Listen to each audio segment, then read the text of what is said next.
पर सिर्फ कब्जा है लेकिन जमीन के कागज नहीं है। ऐसी स्थिति में आप क्या करेंगे? जमीन पर केवल कब्जा होना और कानूनी कागज न होना इस एक बहुत बड़ी मुश्किल की स्थिति पैदा कर देता है। और आपको आज मैं इस वीडियो के अंदर कुछ महत्वपूर्ण जानकारी बताऊंगा जिससे कि आपकी जमीन पर कब्जा या आपने किसी जमीन पर कब्जा किया है तो कब्जे को लेकर यानी कि उसके कागज आप कैसे और कहाँ बनवा सकते हैं। आइए आज की इस वीडियो में हम विस्तार से जानकारी करते हैं, लेकिन उससे पहले आपसे गुजारिश है कि अगर आप लोग पहली बार इस यूट्यूब चैनल पर आए हैं तो कृपया चैनल को सब्सक्राइब जरूर कर लें, क्योंकि इस यूट्यूब चैनल के ऊपर मैं भूमि से संबंधित अन्य जानकारियों से संबंधित वीडियो डालता रहता हूं। आपका अगर कोई सवाल है तो वीडियो के नीचे जरूर लिखें। चलिए वीडियो को शुरू करते हैं। जैसा कि मैंने आप लोगों को बताया था कि कब्जा क्या होता है, मैं यहाँ वीडियो में आपको बताऊंगा कि कब्जा 3 प्रकार की स्टेप के आधार पर आपको पूरी जानकारी हो जाएगी कि कब्जे की प्रकृति क्या है। अगर आपने किसी भूमि पर कब्जा कर रखा है और उस भूमि के कागज आपके पास नहीं हैं, तो ऐसे में कब्जे की क्या प्राकृतिक है। मान लीजिए कि आपने कब्जा किया था, किस प्रकार से आपने कब्जा किया था, क्या यह कब्जा जो है सरकारी जमीन पर है या फिर निजी या किसी की व्यक्तिगत जमीन के ऊपर है। आप इस पर कितने समय से इस भूमि के ऊपर काबिज है जिस भूमि पर आपने कब्जा कर रखा है। क्या आपके पास कब्जे के समर्थन में कोई सबूत हैं, जैसे कि बिजली पानी बिल, राशन कार्ड में, या फिर वोटर आईडी कार्ड, कोई पुराना टैक्स रसीद, गवाहों का बयान आदि। अगर इस प्रकार की कब्जे की स्थिति आपकी है तो ऐसे में कागज बनवाने के लिए आपको जो मैंने स्थिति आपको बताई है, सबसे पहले ये जान लेना जरूरी है कि इस प्रकार के कब्जे के ही आप कागज यानी बनवा सकते हैं। दूसरे नंबर पर कागज बनवाने के लिए मुख्य रास्ते यानी कि इस प्रकार के डॉक्यूमेंट्स एडवाइज पोजीशन के तहत यानी मालिकाना हक का दावा आप कर सकते हैं। अगर आपके पास इस प्रकार का कब्जा है कि उस कब्जे के ऊपर आपका बिजली पानी bill, ration card, voter ID card, पुराना कोई टैक्स की रसीद, या फिर इस प्रकार से किसी गवाह के द्वारा आपको एफिडेविट दिया गया था कि आप न्यायालय में कि इस भूमि पर आप पिछले 40 साल से यानी भूमि के ऊपर काबिज है। क्योंकि मैं आपको बताता चलूं कब्जा क्या होता है। अगर किसी व्यक्ति ने किसी की भूमि पर 12 साल तक कब्जा रख लिया, मान लीजिए कि कोई भूमि है, किसी की निजी भूमि है और उस पर आपका 12 साल से कब्जा है, लेकिन 12 साल से उस भूमि का मालिक अब तक आपके खिलाफ न्यायालय में नहीं गया है, या उस व्यक्ति ने आपके कब्जे में हटाने में अब तक असमर्थ रहा है, वो आपके खिलाफ कहीं पर एफआईआर दर्ज नहीं की है, या आपको ये कब्जे को लेकर जो भूमि का असल मालिक है उसने 12 साल ऐसे ही गवा दिए और आप उस कब्जे पर से वहां से नहीं हटे, तो एडवाइस पोजीशन यानी कि के तहत आपको मालिकाना हक का दावा आप उसके खिलाफ कर सकते हैं। अगर आप 12 साल से अधिक समय किसी भी निजी जमीन पर बिना किसी रुकावट के स्वार्निक रूप से मालिक की जानकारी में कब्जा बनाए हुए हैं, तो आप सिविल कोर्ट में एडवाइस पोजीशन के आधार पर मालिकाना हक यानी ओनरशिप का यानी दावा बिल्कुल जरूर कर सकते हैं। इसके लिए आपको कोर्ट में मुकदमा दायर करना होगा और सबूतों में यह साबित करना होगा कि आपका कब्जा 12 साल से अधिक का है, और कोर्ट के आदेश पर आपको कानूनी दस्तावेज मिल सकते हैं। यानी कि अगर आप इस बात को साबित कर दे सकते हैं कि इस भूमि के ऊपर आपका 12 साल का कब्जा है और इस कब्जे की जानकारी जो भूमि का असल मालिक था उसे पूरी जानकारी है, और उसके बावजूद भी उस व्यक्ति के द्वारा वहां से कब्जा नहीं हटाया गया है, तो ऐसे में आप सिविल न्यायालय के अंदर यानी कि कब्जे के दावे का कानूनी दस्तावेज आपको जरूर मिल जाएगा, क्योंकि आपने 12 साल तक उस भूमि पर कब्जा रखा है और कब्जे को आपने साबित कर दिया है। तो ऐसे दस्तावेज ही यानी आपके भूमि के कागज कहलाएंगे। सरकारी योजना के तहत अगर पट्टा बंदोबस्त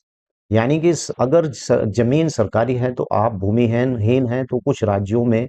सरकारी लंबे समय से काबिज लोगों को जमीन का पट्टा, लीज पर मालिकाना हक, ओनरशिप देने के लिए योजनाएं चलाती है, जिसे बंदोबस्त भी कहते हैं। यानी कि अगर आपके पास कोई सरकारी भूमि है और उसका आपके पास कोई पट्टा है, तो पट्टा आपके कुछ राज्यों के अंदर इस प्रकार से है, भाई तू तो इस जमीन के ऊपर बैठा ही हुआ है। अब इस जमीन का मालिक को अगर देखा जाए तो ये है, लेकिन लंबे समय से ये भूमि आपके कब्जे में है। तो ऐसे में कुछ राज्य के अंदर इस प्रकार की योजनाएं चलाई जाती हैं कि जो व्यक्ति जहाँ पर बैठा है उसी व्यक्ति को उसकी ओनरशिप यानी मालिकाना हक दे दिया जाता है, और आपको राज्य, जिले, राजस्व विभाग या रेवेन्यू डिपार्टमेंट या तहसील कार्यालय से पता करना होगा कि ऐसी योजना वर्तमान में चल रही है या नहीं चल रही है। कई बार सरकारी पंचायती जमीनों पर एक निश्चित समय यानी 2004 से पहले बने मकानों को मालिकाना हक देने की एक योजना भी आई थी। और मैं आपको बता दूं कि कब्जे का जो प्रमाण पत्र है वो आपको कैसे मिलेगा। आप अपने स्थानीय तहसीलदार कार्यालय से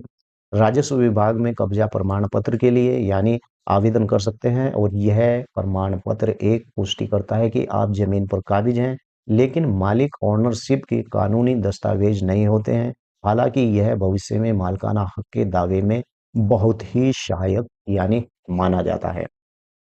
अगर आपके पास भी इसी प्रकार का कब्जा है, तो जैसे मैं इस वीडियो में आपको बता रहा हूं कि आप अपने राज्य की किसी भी तहसीलदार या फिर राजस्व डिपार्टमेंट में जाकर इस बात की जानकारी कर सकते हैं कि क्या आपके राज्य में भी अगर इस प्रकार की कोई योजना है कि आपका बहुत पहले से उस भूमि के ऊपर कब्जा है, तो ऐसे में स्थिति में आपको उस भूमि की ओनरशिप मिल जाती है। जैसे कि अभी हरियाणा प्रदेश के अंदर कुछ साल पहले ऐसा हुआ था कि जिन लोगों के पास स्वार्निक उपयोग की भूमि थी और उन लोगों ने यानी 600 मीटर भूमि काट कर सरकारी भूमि और अपने मकान या अपने आयते में लगा रखी थी, तो हरियाणा राज्य सरकार ने ऐसे लोगों को उस भूमि के ऊपर मालिकाना हक दे दिया था, यानी उन पर बुलडोजर चलने की कोई शंका बिल्कुल भी नहीं थी। अगला कदम कदम जो आपको उठाना है वह अगले स्टेप में मैं आपको बताऊंगा कि सलाह लें कि सबसे पहले अनुभवी आपका कोई वकील है या जमीन जायदाद से मालिक मामलों का जानकार है, स्थानीय पटवारी राजस्व अधिकारी से मिलें, उन्हें जमीन की पूरी स्थिति आप इसके मौजूद सबूतों के आधार पर बताएं और राज्य के कानून के अनुसार रास्ता वो आपको बता सकता है। दस्तावेज आप जमा करें, आपके पास जो भी दस्तावेज हों जो यह साबित करते हों कि उस जमीन पर आप रह रहे हैं, कब्जा किए हुए हैं, आपका पता प्रमाण पत्र, बिजली बिल, पानी, इसे इकट्ठा आपको कर लेना चाहिए। चूंकि यह एक कानूनी और जटिल मामला है, इसलिए इसका कदम उठाने से पहले आपको अपने नज़दीकी इस प्रकार का कोई ज़मीन से संबंधित विशेषज्ञ है, तो उससे जानकारी लेना बहुत ही ज़रूरी होता है। यहाँ पर मैं आपको बता दूँ कि कब्ज़ा करना बहुत आसान है, लेकिन कब्ज़े को साबित करना उतना ही कठिन होता है। अगर आपके पास भी इस प्रकार की कोई कब्ज़े की भूमि है, तो ऐसी भूमि के ऊपर आप भी कागज़ बनवा सकते हैं, क्योंकि कुछ लोगों ने बहुत पुराने कब्ज़े कर रखे हैं और उन कब्ज़ों को लेकर उनके मन में यही शंका होती है कि क्या इस भूमि के कागज़ मैं अपने नाम पर बना सकता हूँ। इस वीडियो में मैंने आपको विस्तार से बताया है कि अगर आपके पास भी इस प्रकार की कोई कब्जे की भूमि है, चाहे भूमि ग्राम पंचायत की सार्वजनिक उपयोग की भूमि हो या फिर आपने किसी की निजी भूमि के ऊपर कब्जा इस प्रकार से कर रखा है, तो आपको कब्जे को साबित करना होगा और वहां पर आपको इस बात को दिखाना होगा कि आप इस भूमि के ऊपर पिछले 30 सालों से या पिछले 12 सालों से काबिज हैं। उस भूमि के ऊपर रहते हुए आपके पास ऐसे प्रमाण होने चाहिए जैसे कि बिजली का बिल, पानी का बिल, और इस प्रकार से कोई आपकी वोटर आईडी, मकान संख्या अगर वहां पर आपकी होती है, तो इससे साबित हो जाता है कि वास्तव में कब्जा आपका 12 साल पुराना है या वास्तव में कब्जा आपका 30 साल पुराना है। 30 साल की बात मैं इसलिए कर रहा हूं कि सरकारी जमीन पर अगर किसी व्यक्ति ने 30 साल तक लगातार कब्जा रखा, उस व्यक्ति के खिलाफ न्यायालय में किसी प्रकार का कोई राज्य सरकार की ओर से या राजस्व न्यायालय की ओर से कोई इस प्रकार का यानी कि अदालत की प्रक्रिया नहीं चल रही है, तो ऐसे मामले में वो कब्जा साबित कर सकता है बासत्ता इस प्रकार के उसके पास डॉक्यूमेंट्स का होना बहुत ज़रूरी है। वीडियो कैसी लगी है, वीडियो के नीचे लिखकर ज़रूर बताएँ। भूमि से संबंधित आपका किसी भी प्रकार का सवाल है, वीडियो के नीचे ज़रूर लिखें और वीडियो को लाइक करना बिल्कुल ना भूलें। जय हिंद, जय भारत, खुदा हाफ़िज़।